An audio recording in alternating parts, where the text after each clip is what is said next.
kami memiliki Tuhan yang dapat kami andalkan, yang tidak pernah berubah dahulu, sekarang, sampai selama-lamanya. Tuhan yang mengerti kami, Tuhan yang menjagai, memimpin dan membela kami di sepanjang hidup kami. Terima kasih Tuhan untuk segala sesuatu yang telah, sedang, dan akan Kau kerjakan dalam hidup kami. Lebih dari itu kami akan menikmati sebagian dari perkataan firman-Mu, berkata-kata Engkau Tuhan. Kuasai ruangan ini, bahkan ruangan hati kami yang terdalam. Tegur, hibur, nasihati, dan berkati kami, supaya ketika kami keluar dari rumah-Mu ini, kami boleh berjalan dengan kepala tegak, layaknya seorang pemenang di hadapan Tuhan. Di dalam nama Tuhan Yesus Kristus kami sambut firman-Mu. Haleluya. Amin. Beri tepuk tangan dulu yang meriah buat Tuhan. Silakan saudara duduk. Shalom saudara. Satu kehormatan bagi saya boleh melayani Tuhan dimanapun saya ditempatkan, dan hari ini saya ada di sini. Terima kasih buat Tuhan Yesus Kristus yang mengundang saya, Tuhan rumah di tempat ini, gembala, koordinator, dan juga seluruh jemaat Tuhan yang dikasih oleh Tuhan. Saudara bersuka cita, amin. Kita buka Alkitab kita di dalam Injil Matius pasalnya yang ke-24. Ayat yang ke-37 sampai dengan ayat yang ke-39. Kalau saudara sudah mendapatkannya, kita boleh baca bersama-sama. Injil Matius pasalnya yang ke-24, ayatnya yang ke-37 sampai dengan ayat yang ke-39. Kita akan baca bersama-sama 1, 2, dan 3. Sebab sebagaimana halnya pada zaman Nuh, demikian pula halnya kelak pada kedatangan Anak Manusia. Sebab sebagaimana mereka pada zaman sebelum air bah itu makan dan minum, kawin dan mengawinkan sampai kepada hari Nuh masuk ke dalam bahtera. 39. Dan mereka tidak tahu akan sesuatu sebelum air bah itu datang dan melenyapkan mereka semua. Demikian pula lah halnya kelak pada kedatangan Anak Manusia. Dan menurut hemat saya bahwa saya sepakat dengan kebenaran firman Tuhan, Yesus tidak akan lama lagi datang. Kenapa demikian? Anda lihat situasi dan kondisi pada hari-hari ini. Sama seperti apa yang dikatakan oleh Alkitab. Alkitab katakan makan dan minum, berpesta pora. Mereka seperti tidak mengenal Tuhan. Bahkan kita melihat orang-orang yang percaya yang ke gereja di hari Minggu, dalam kehidupan mereka sehari-hari, seperti tidak mengenal Tuhan. Mereka ibadah di hari Minggu, tapi Senin, Selasa, Rebo, Kamis, Jumat, Sabtu, Minggu bergaul dengan Roh Kudus. Senin, Selasa, Rabu, Kamis, Jumat, Sabtu bergaul dengan roh kuda. Dan mereka sembarangan. Saya melihat di dalam kehidupan itu sembarangan. Bahkan Alkitab katakan biasa, mereka melakukan seksual itu biasa. Mereka melakukan satu perselingkuhan itu biasa. Saya berkhotbah di satu persekutuan doa, dan tiba-tiba roh Tuhan ada padaku dan saya menerangkan tentang, saudara, biarlah pemimpin pujian, singers, atau hamba-hamba Tuhan dan juga pelayan-pelayan Tuhan, bahkan worship leader, tidak melakukan perselingkuhan. Saya hanya bicara seperti itu, and I didn't know, saya tidak tahu apakah ada atau tidak, saya hanya bicara itu. Dan biasa begini saudara, ya, yang tersinggung biasanya, tadi saya bicara dengan salah satu pengerja, biasanya yang tersinggung yang melakukan biasanya. Dan setelah keluar dari situ, terus anak-anak saya mendapatkan satu fait accompli gitu. Dan mereka menyatakan bahwa papa kamu itu memfitnah. Dan saya tanya, fitnah apa sih? Nggak ngerti. Terus dia bilang memfitnah mereka. Dan mereka pada saat itu ada di atas panggung. Saya bilang, untuk kenal mereka aja cuma ada di panggung. Mikirin mereka aja nggak pernah.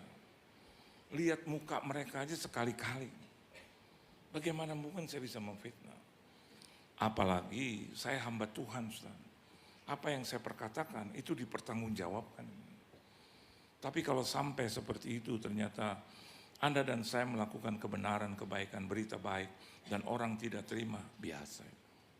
Amin. Just do it. Tetap lakukan yang terbaik. Karena yang menilai itu nanti Tuhan. Ya.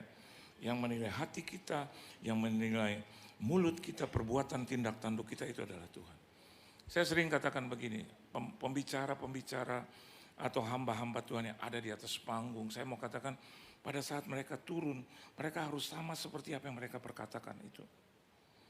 Untuk itu saya dibenci, dimarah, it's okay. Ya, yang penting tidak melanggar hukum. Ya, kalau melanggar hukum, saya mau katakan buat Anda, bukan saya membela diri, negara ini adalah negara hukum. Ya, oke. Kalau Anda lihat seperti itu, ternyata itu adalah awal di mana Yesus akan datang kali yang kedua. Dan yang hebatnya saudara, itu ada di ayat 40, Alkitab katakan pada waktu itu kalau ada 2 orang di ladang, yang seorang akan dibawa dan yang lain akan ditinggalkan. Kalau ada 2 orang perempuan sedang memutar batu kilangan, yang seorang akan dibawa dan yang lain akan ditinggalkan. Karena itu berjaga-jagalah. Saya hanya bukan takut, khawatir, hanya menyampaikan sesuatu yang benar. Dengar baik. Kalau Yesus katakan ada nanti 2 perempuan, satu naik, satu tidak diangkat, atau ada di ladang 2 orang, satu naik, satu tidak. Bolehkah saya berkata begini? Jangan-jangan Pak, Bu, jangan-jangan. Yang diangkat cuma 50%. Halo. Jangan-jangan, karena Yesus kasih perumpamaan itu. Dia bilang satu diangkat, satu tinggal. Satu diangkat, satu tinggal. Nah kalau hari ini, di ruangan ini, orang yang percaya kepada Tuhan, ini kan bicara tentang orang yang percaya. Be careful. Amin. Ayo kita hidup takut akan Tuhan. Menghormati Tuhan. Dan mengasihi Tuhan. Saya suka Pak, Bu, lihat Anda di hari Minggu penuh sesek seperti ini, luar biasa itu. Tapi coba apa yang kita dapat di hari Minggu, kita praktekkan di hari Senin sampai Sabtu. Coba beri tepuk tangan yang meriah buat Tuhan. Nah, kalau Anda bertanya kepada saya, bagaimana saya bisa mempraktekannya Pak? Nah, mari kita lihat kebenaran firman Tuhan. Cara untuk tetap tinggal di dalam Tuhan dan selalu memelihara firman itu dalam hidup kita. Saudara, kita baca bersama-sama di dalam Kejadian pasal yang ke-6 ayat 7 dan ayat yang ke-8. Firman Tuhan katakan begini, aku akan menghapuskan manusia yang telah kuciptakan itu dari muka bumi. Bayangkan. Jadi kalau tiba waktunya, harinya, Tuhan udah gak lihat lagi. Udah gak bisa lagi nyanyi, ingat kasihnya yang Tuhan bilang, it's too late. Saya ada di poin itu sekarang. Poin di mana I have to take care of my life, my own life. Ya. Dan beruntung saya belum mati gitu. Semakin kita belum mati, semakin kita memelihara itu. Supaya berkenan. Hidup ini tujuannya kan cuma satu. Dagang, bagian dari hidup. Berinteraksi, bagian dari hidup. But the most, ya, itu adalah menyenangkan hati Tuhan. Bagi saya. Dan mudah-mudahan Anda setuju. Ketika Anda berdagang, sudah menyenangkan hati Tuhan atau belum? Jangan lagi berdagang, katakanlah modal 1.000 perak gitu. Berapa ini Pak? Terus Anda bilang, sumpah mati. Ini saya jual rugi, buat apa sih ngomong sumpah mati? Udah gitu bohong. Saya beli ini 1.200, saya jual aja nih rugi sama Bapak Ibu. Hati-hati loh. Keuntungan tidak hanya kita dapat dari kebohongan aja. Enggak. Tuhan itu pandai bisa memberkati engkau dari sudut manapun. Tapi jangan dikasih tahu juga modalnya 1.000. Itu enggak ada pinter-pinternya gitu ya. Anda lihat, itu kalau Anda lihat ular, kalau diganggu sedikit, dia enggak diam. Dia ular. Oleh sebab itu Alkitab bilang cerdiklah seperti ular. Halo, cerdik. Modalnya berapa? Ya nggak usah tahu lah Pak, Bu, gitu.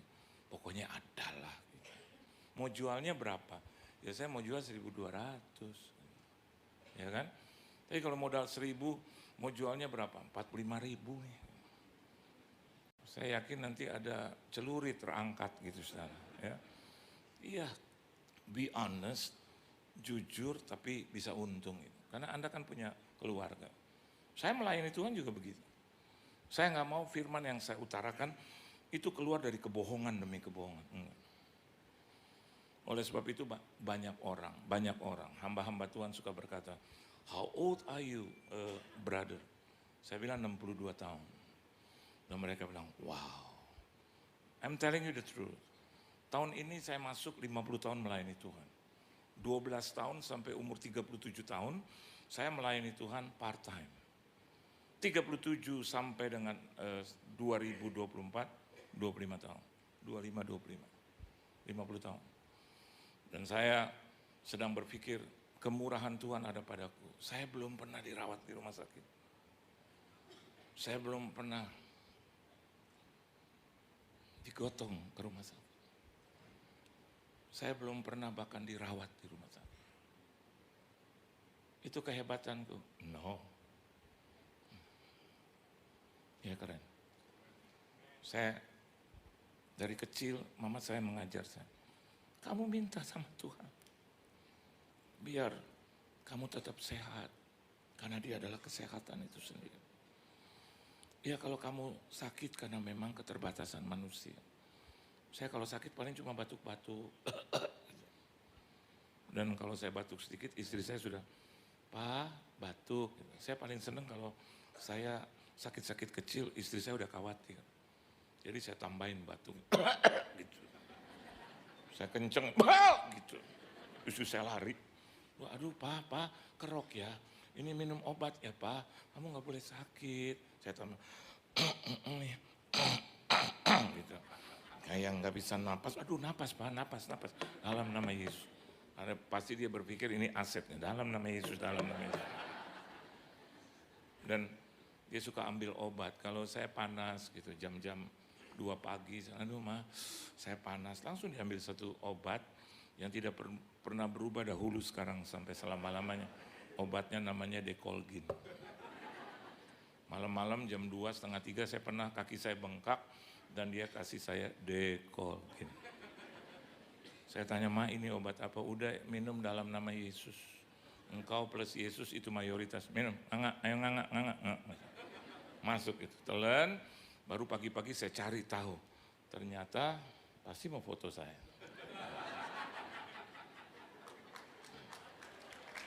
Harus keren dong ya.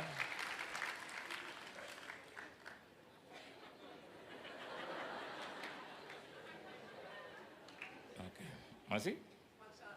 masih dia. Karena saya suka dikirimin fotonya jelek-jelek. Karena lagi nggak konsentrasi ya.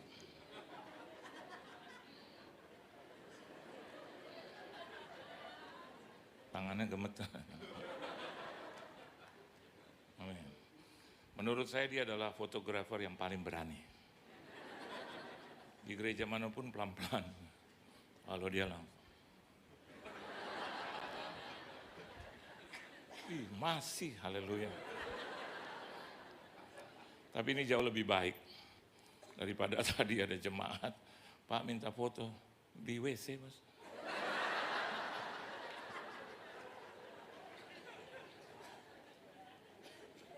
Oke. Maaf ya yang tadi minta foto, maaf. Masalah saya lagi hajatan. Begitu saya mau buang air kecil, Pak foto ya, masa lagi begini kita nih gitu. Saya bilang sebentar ya, akhirnya saya nggak jadi foto dengan itu bapak satu, yang satu anak muda. Pak saya juga minta foto, ya udah, karena saya juga udah kebelet sudah. Akhirnya kita di depan situ, ada tulisan toilet, wah keren. Enaknya tuh surga gitu ya, ini toilet gitu ya.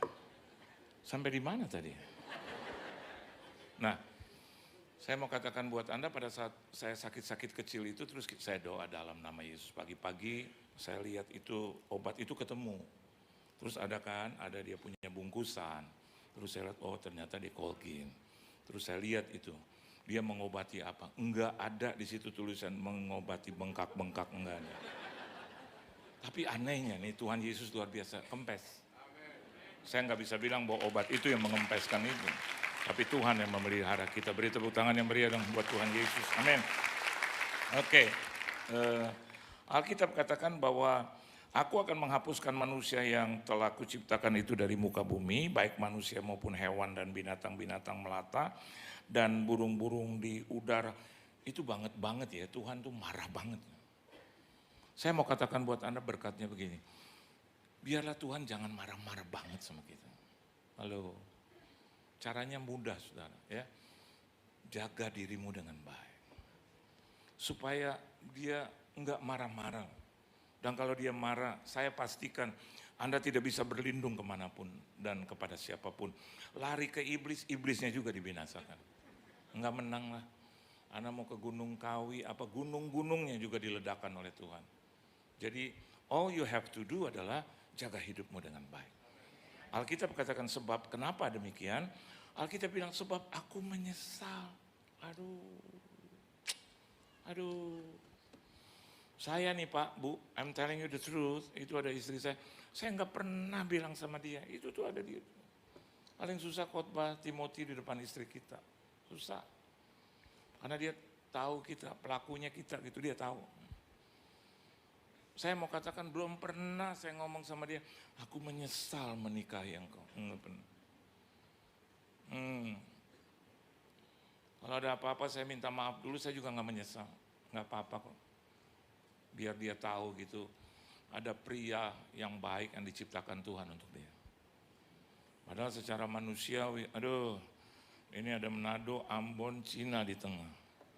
Ini 3 suku, masih ada Bantennya juga, 4 suku yang auban banget. Saya kadang-kadang dulu saya seorang pemarah, dulu saya seorang, Anda tahu sendiri,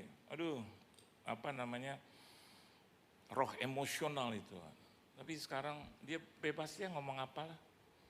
Dia mau ngomong apa saya juga udah capek, udah khotbah 5 kali capek. Ya kalau dia ngomong kan orang sungguh gitu ya udah saya terus udah. Di pesawat kalau saya duduk nggak rapi aja dia suka bilang yang rapi, oke lah. Terserah dah. Khotbah aja rapi, iya. Duduk rapi, iya. Mau ke WC aja bilang, Pak kamu ke WC sebelum pesawat ini terbang. Pak kamu ada. Tapi nggak apa-apa, semuanya untuk kebaikan. Tapi satu hal, saya nggak pernah menyesal dengan seorang istri seperti ini. Enggak. Dia punya banyak juga kelebihan. Jangan pernah lihat orang pasangan kita dari kelemahannya aja banyak kelebihan. Jangan sampai orang bilang kelebihan lo cuma satu, apa? Kekurangan lo cuma satu, apa? Lo nggak punya kelebihan, itu kan parah. Parah ya. Waduh kekurangan cuma satu, bangga dong kita dong. Apa mah kekuranganku? Nggak ada kelebihan apa-apa gitu. Dia punya kelebihan, apa-apa juga dia urus. Dia urus semua. Tiket pesawat saya dia yang urus, jadwal dia yang urus. Semua jadwal GSJS dia urus. Bahkan dia yang mengatakan GSJS berubah dari gereja 1 jam saja menjadi gereja 1,5 jam. Dia yang mengatakan. Saya bilang, emang dirubah mah enggak, gua aja bilang begitu. Udah enggak sejam lagi. Nah, jadi di sini kita bisa melihat karena Tuhan menyesal menjadikan mereka kan banyak gitu. Kata mereka it could be you or me gitu. Dan Alkitab katakan tetapi Nuh ini yang bagus. Halo. You must be different. Anda harus menjadi orang yang berbeda dengan orang di luar sana. Tetapi Nuh mendapat kasih karunia di mata Tuhan. Ini nggak bisa dikejar, saudara. Kasih karunia itu datangnya dari Tuhan. Amin. Itu bukan hak Anda, itu bukan bagian Anda. Nah banyak gereja Tuhan, saya, Anda suka mengejar kasih karunia. Kasih karunia itu diberikan secara cuma-cuma kok. Halo, itu datang apa adanya dari Tuhan kok, keselamatan, kemenangan, apa damai sejahtera, sukacita itu datangnya dari Tuhan. Rezeki itu datangnya dari Tuhan. Dari Tuhan itu semua. Masih bisa hidup sampai hari ini, not because the doctor, but God, Tuhan itu sendiri. Tiap hari pagi kau bangun terus masih hidup, bersyukur itu kasih karunia. Nah saya mau katakan bagian Tuhan yang di kotak-atik. Halo Pak, Bu. Bagian Tuhan, Tuhan memberikan tempat di sini, itu jangan dikotak-atik, itu semua karena Tuhan. Oleh sebab itu ada 3 prinsip. Yang pertama, deny yourself. And secondly, Alkitab bilang bahwa we must take up the cross. Dan yang ketiga, baru follow Jesus. 3 hal. Deny artinya kalau ada kebaikan-kebaikan, keberuntungan, keberhasilan, not because of you, tapi because of Him. Dapat jodoh yang terbaik because of Him. Dan yang kedua, biasalah menderita tuh biasa, pikul salib. Saya nggak bisa dari rumah bilang, dalam nama Yesus, tiba-tiba saya ada di Surabaya. Nggak begitu.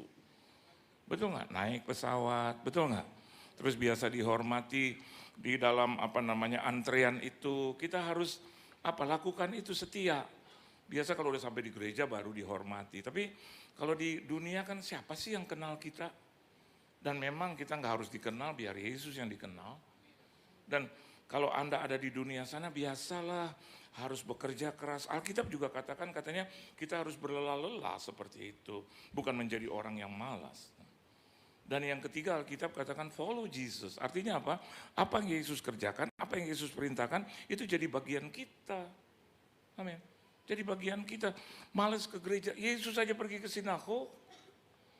Terus Anda bilang, oh aku baca di media sosial, nonton media sosial. Saya mau tanya, Tuhanmu Yesus atau media sosial? Iya dong.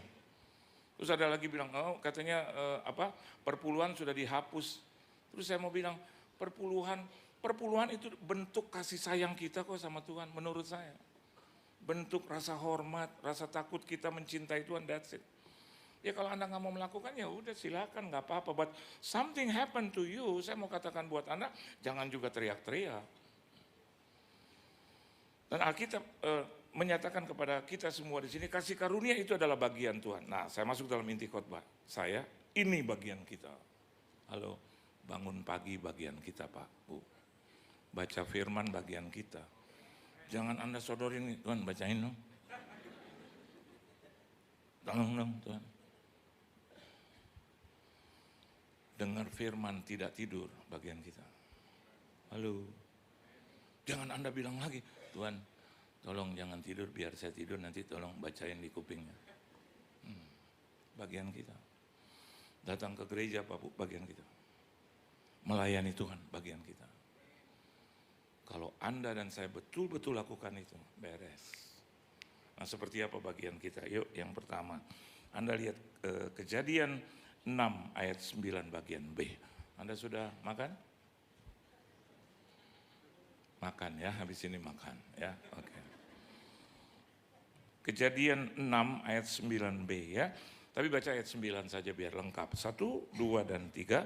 Inilah riwayat Nuh. Nuh adalah seorang yang benar dan tidak bercela di antara orang-orang sezamannya. Ini dulu nih, harus benar. Jadi orang tuh harus benar. Halo, jangan salah-salah terus, benar. Being righteous. Jadi orang yang benar atau at least setidaknya dibenarkan oleh Tuhan. Ini. Jadilah benar. Sehingga akhirnya tidak ada satupun yang bisa menaruh prasangka buruk terhadap kita. Kalaupun itu ada, itu hanya cerita di luar dan Tuhan bela kita. Bagian kita adalah menjadi benar dan Alkitab katakan bahkan tidak bercacat celah. Wow. Mau korupsi, kesempatannya ada. Enggak. Tolak dalam nama Yesus. Diberkati oleh Tuhan, rasanya harus kembalikan utang. Terus kita bilang, enak ya, mudah-mudahan orang itu enggak ingat. No. Bayarlah hutangmu. Amin. Ada satu bank tagih saya, terus saya bilang, kayaknya saya udah bayar beberapa tahun yang lalu. Terus mereka bilang, enggak Pak, karena sudah berganti kepemilikan bank itu 3 kali. Tapi karena terus saya lihat lagi, mungkin saja saya salah. Dan apa yang terjadi? Itu ponakan saya yang pegang keuangan. Saya bayar. Biarlah, saya bayar. Tapi saya minta keringanan. Nah, diberi. Dan beberapa hari, minggu kemudian, terus ada lagi menagih saya nggak tahu dari mana itu.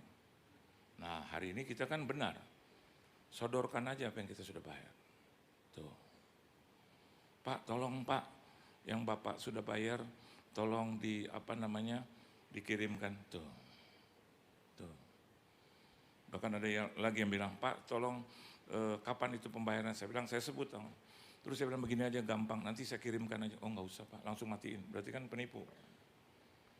Kalau Anda benar, Anda nggak akan pernah bisa masuk di dalam satu penipuan atau kerugian apapun. Belajar hidup benar. Amin saudara. Bahkan jangan bercacat celah. Don't open the gate. Halo. Kalau Anda adalah istri, udahlah. Suami saya tukang selingkuh, terus kita mau selingkuh juga. No. Belajar untuk hidup berkenan dan tidak bercacat celah. Harus berpikir, laki gue yang paling ganteng sedunia, paling wangi sedunia, udah titik. Walaupun kadang dia pulang kerja ada bau-bau yang gak enak. Bilang aja gitu dalam nama Yesus. Anda dibenarkan, dan saya percaya pria pun juga seperti itu. Dan itu menjadi track record kita loh. Itu menjadi latar belakang kita nanti. Ada cerita nanti.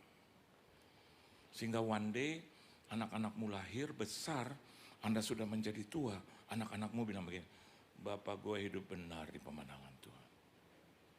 Emak gue hidup benar di pemandangan Tuhan. Aku mau seperti bapak gue, aku mau seperti emak gue. Itu yang benar. Anda akan menjadi teladan bagi banyak orang. Nah, untuk sampai ke arah itu, Alkitab katakan begini, dan Nuh itu hidup bergaul dengan Allah. Bahasa Indonesia katakan hidup bergaul, bahasa Inggris katakan, and he walk with God. Amin. Berjalanlah dengan Tuhan. Amin. Kalau kita sendiri nggak mampu gitu. Tapi kalau kita berjalan dengan Tuhan, beres. Orang bilang, jodoh dari Tuhan. Nanti dulu. Bisa saja kita menikah dengan jodoh yang bukan dari Tuhan. Kenapa demikian? Karena kita diberikan kehendak atau pilihan bebas. Saya cerita sekali lagi, untuk istri saya itu jodoh dari Tuhan. Kenapa? Karena di zaman dia dulu waktu masih muda, saya masih punya kesempatan untuk menikah dengan dua yang lain. Adalah yang naksir juga adalah. Kan nggak jelek-jelek amat gitu, masih muda. Tapi saya tanya mama saya dan mama saya bilang, nanti mama tanya Roh Kudus. Itu yang benar. Dan saya udah tahu kiranya, kalau tanya mama nih pasti. Benar 3 hari, itu jodoh kamu. Dan saya lihat ya, ampun ya. Mama saya tanya, kenapa? Mama udah lihat kamu muka begini. Iya, kenapa? Suka ribut mah. Orangnya keras kepala. Mama saya bilang, terus? Nggak mau ngalah. Terus? Banyak deh ragamnya. Biasa kalau kita merendahkan orang semua kita bicarain. Nggak ada yang positif. Udah. Terus mama saya bilang, dari A sampai Y kok semuanya negatif?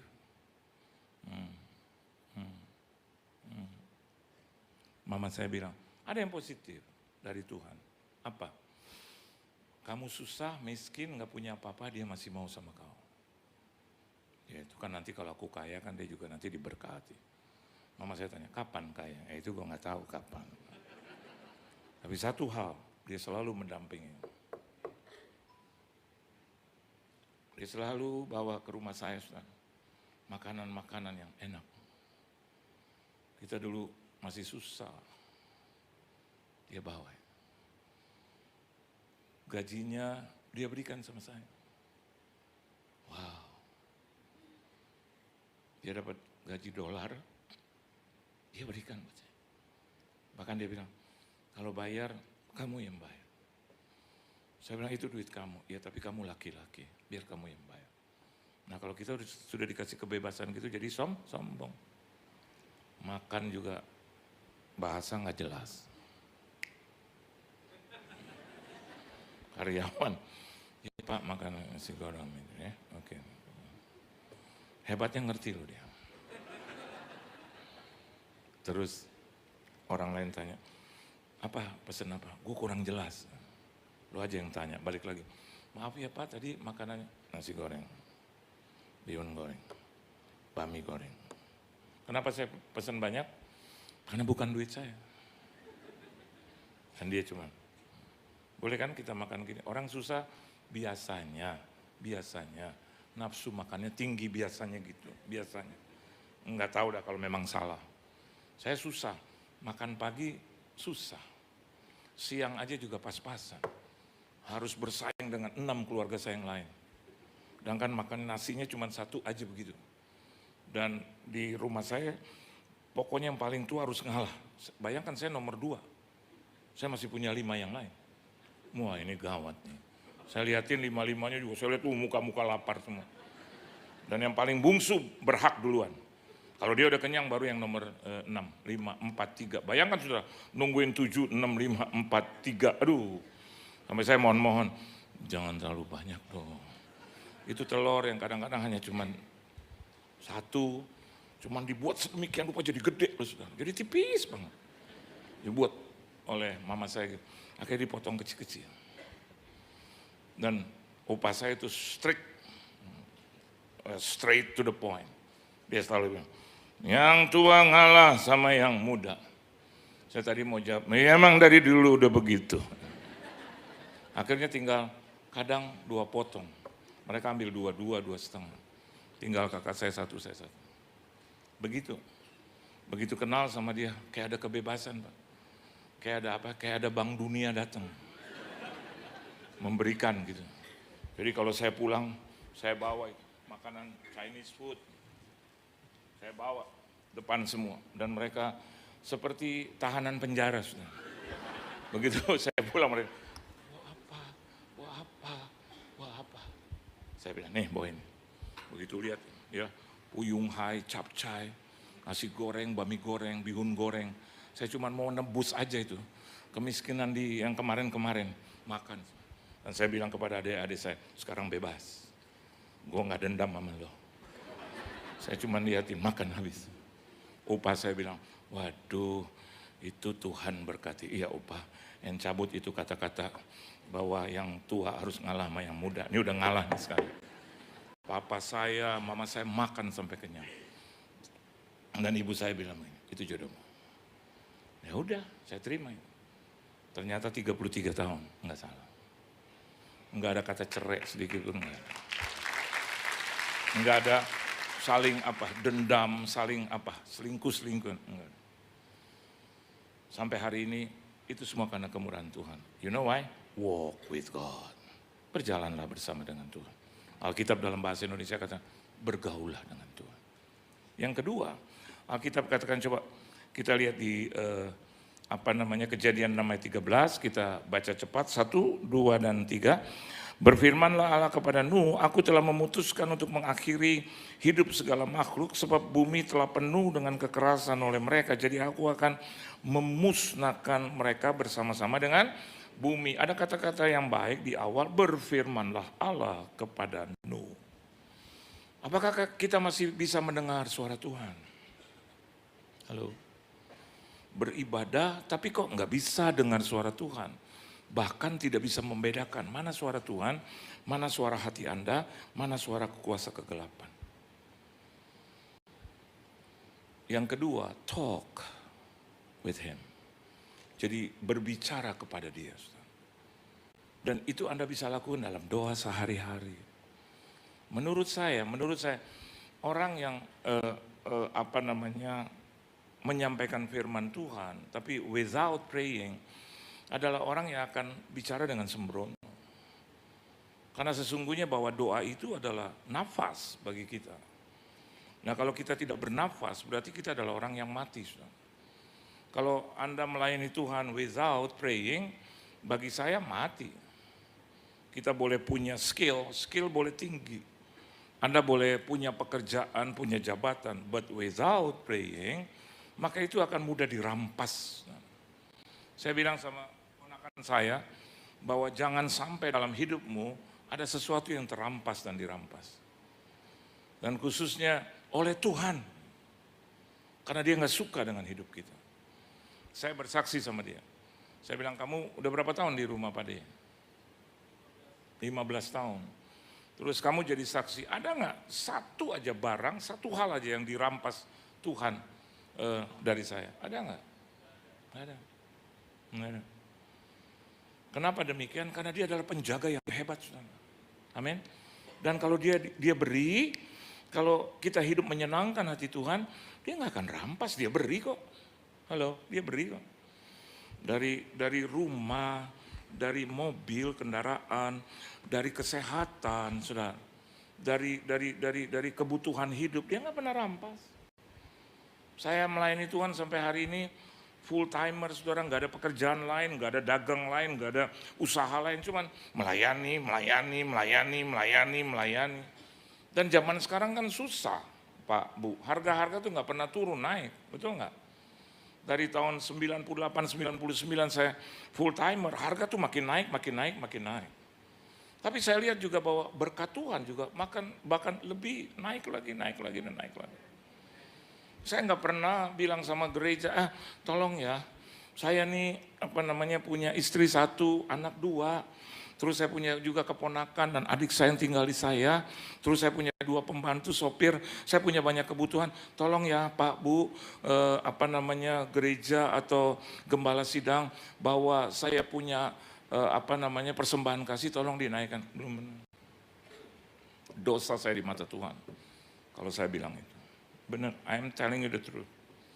Istri saya nggak pernah, walaupun ada ratusan gereja dan persekutuan, bilang, Bu, maaf ya Bu ya, mau tanya persembahan buat Pak Johan itu berapa ya Bu? Mau tanya, sebelum ngundang nanya-nanya dulu. Sama kan seperti kita, ini harganya berapa ya? Istri saya tetap bilang, tanya aja Roh Kudus ya Bu, kami nggak tetapkan harga, yang dari Roh Kudus itu kita terima. Dan tidak sedikit yang bilang amin. Terus habis pelayanan saya nggak dikasih apa-apa, amin.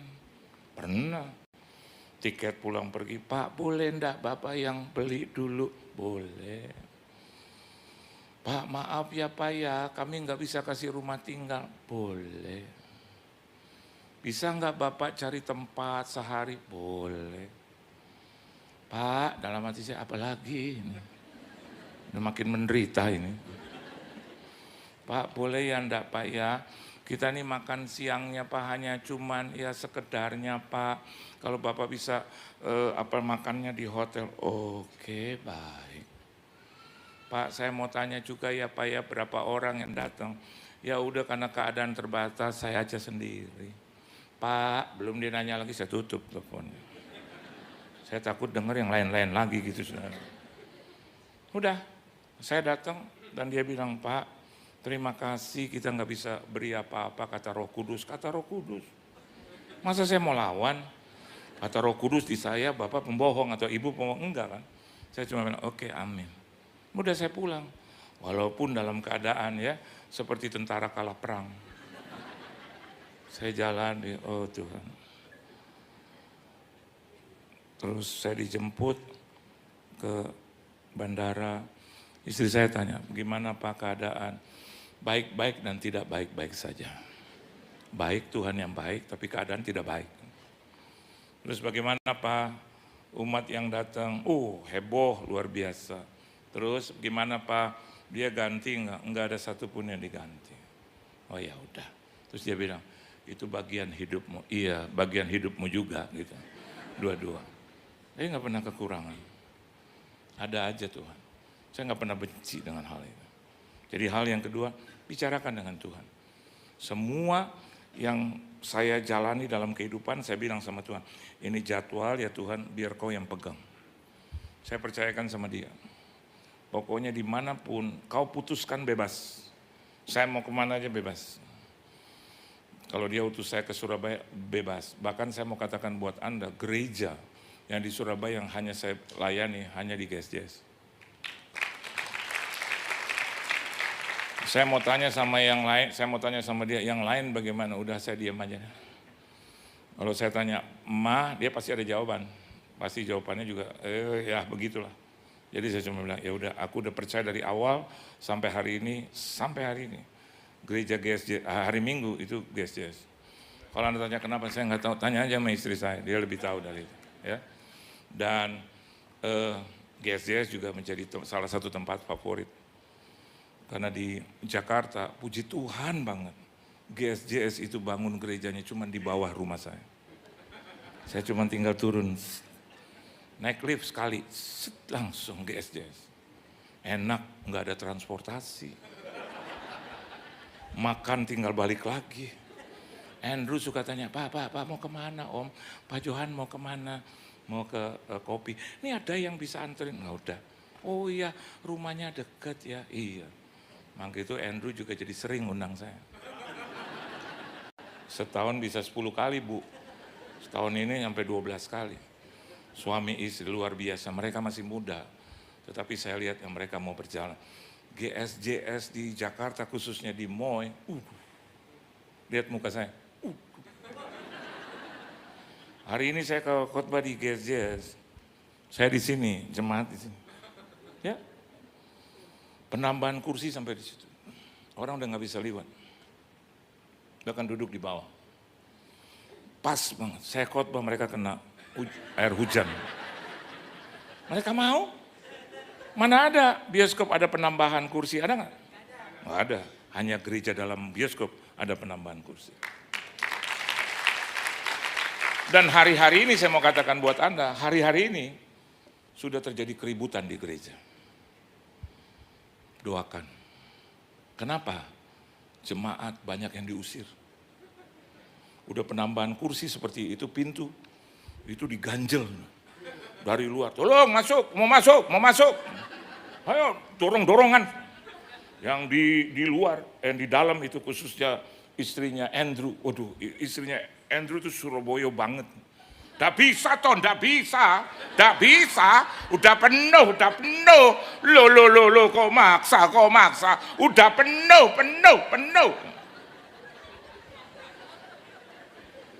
Waktu Jumat Agung, saudara, aduh, dan Paskah, aduh, saya diundang 3 kali, Gideon Simanjuntak, saya 3 kali. Aduh, Tuhan Yesus, kayak kita masuk ke medan perang, aduh, ampun. Andrew itu yang jam 10 kurang dia udah berdiri. Andrew kan pendek ya saudara, pendek Andrew ya. Andrew lebih pendek dari saya gitu. Dia nggak pakai jas ya. Dia pakai jas atau enggak? Enggak pakai jas, dia berdiri. Begini ya Bapak Ibu, yang jam 10 mau masuk. Nanti jam 8 mau keluar. Tolong ya, tolong tertib ya. Karena itu antrian sudah sampai di KFC. Wih, udah begini. Satpam udah datang, ada pembagian apa ya? Saya bilang gereja, waduh. Dan itu penuh. Andrew udah bilang, tolong, itu udah ribuan. Terus dia bilang, tolong ya, ini jam 8 keluar, biar ya Bapak Ibu, mereka keluar dulu. Jadi nanti yang di luar baru masuk. Setuju ya Bapak Ibu, setuju ya? Tahu nggak yang di luar bilang, setuju. Begitu nyanyi kiranya engkau memberkati, itu dari dalam itu bangku-bangku mereka dan keluarlah itu pasukan yang tak bertuan gitu keluar. Mereka keluar nyeruduk dan begitu lihat itu yang di luar, tambah nyeruduk juga. Siapa yang diseruduk? Andrew di tengah, tolong dia ke depan, ke belakang, tolong dong, waduh. Dia bilang sama koordinator, tolong saya, tolong. Dan saya lihat siapa Jessica ya, namanya Jessica ya, iya istrinya, langsung jangan diseruduk. Kalian harus tahu itu gembala sidang GSJS. Itu suamiku kanan kiri. Tetap saudara dia mau bilang gembala kayak gembala sapi kayak apa kayak diseruduk. Tapi satu hal yang saya lihat hebat.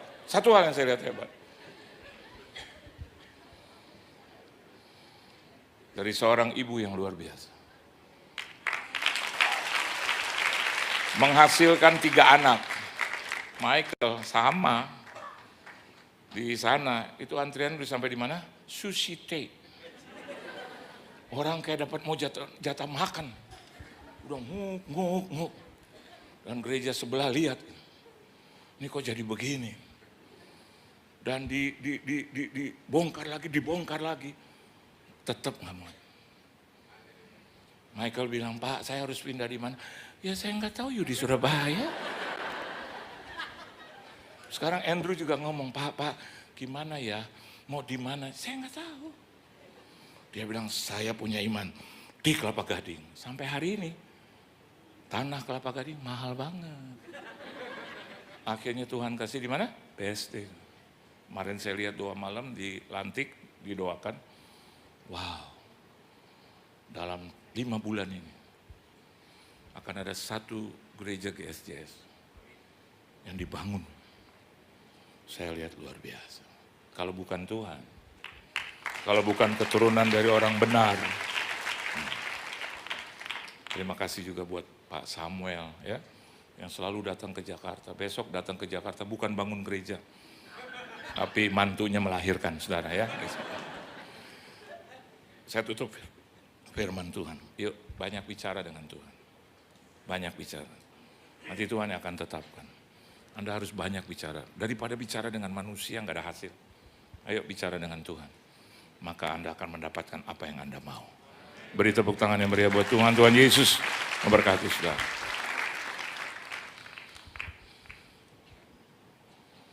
Ku bawa korban syukur ke tempat kudus-Mu Tuhan.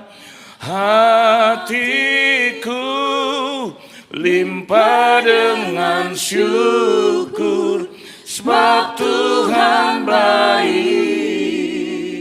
Selamanya ku bawa korban syukur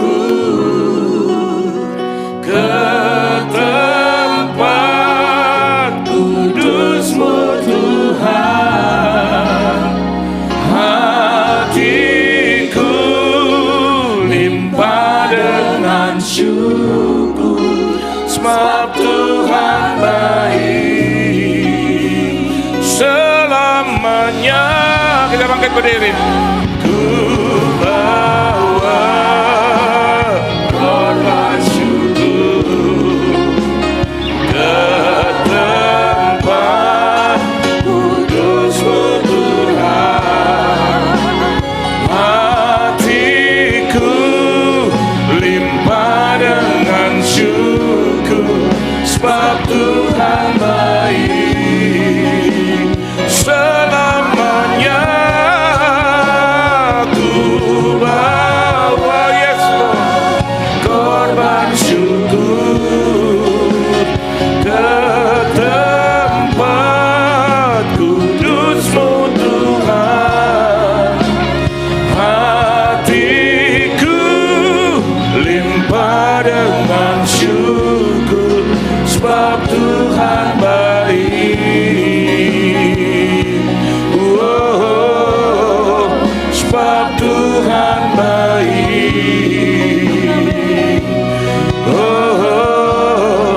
Sebab Tuhan baik.